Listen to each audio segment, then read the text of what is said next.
Pushpa tutorial या चॅनलमध्ये तुम्हा सर्वांचं अगदी मनापासून स्वागत आहे. इयत्ता 10वी गणित भाग 2 मधील सराव संच 1.1 मधील क्वेश्चन नंबर 3 बघत आहोत. यामध्ये पुढील आकृतीमध्ये रेख PS ही बघा इथे आहे. PS नावाची एक रेख आहे. परपेंडिक्युलर टू रेख RQ. या RQ नावाच्या रेखला ती काय आहे? परपेंडिक्युलर आहे.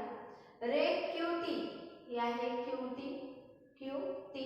ही रेख परपेंडिक्युलर टू द रेख PR नावाच्या रेखला ती परपेंडिक्युलर आहे. जर RQ कुठे आहे आपलं हे इथे आहे बघा RQ 6 आहे. PS हे देखील 6 आहे. PR हे किती आहे टोटल? PR 12 आहे. तर त्यांनी म्हटले की QT काढा, Q आणि T काढा, हे किती आहे? तर आपल्याला बघा त्यासाठी एक ट्रायंगल कन्सिडर करायचा आहे, तो म्हणजे PRQ. ओके, तर मग मी काय करते बघा, ट्रायंगल कुठल्या ट्रायंगलसाठी? ट्रायंगल PRQ चा एरिया कसा काढते बघा. Area of triangle PRQ is equal to, याचा बेस मी घेते, आपल्या ट्रायंगलच्या एरियाचा फॉर्म्युला काय आहे? 1/2 मल्टिप्लाय बाय पाया गुणिले उंची.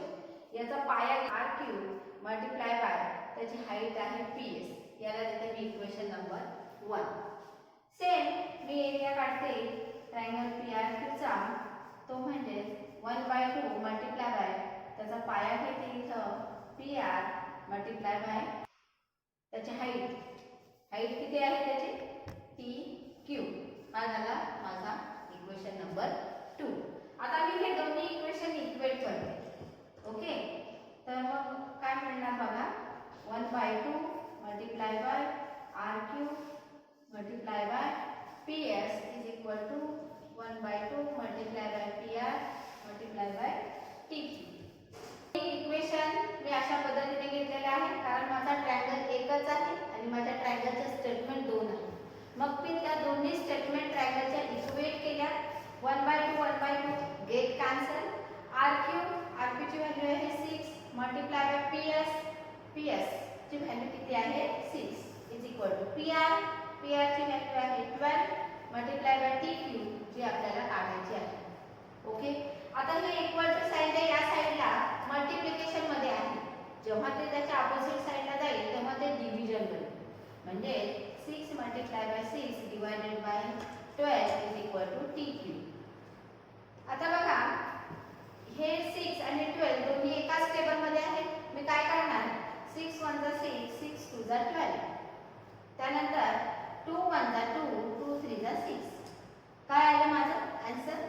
TQ is equal to 3.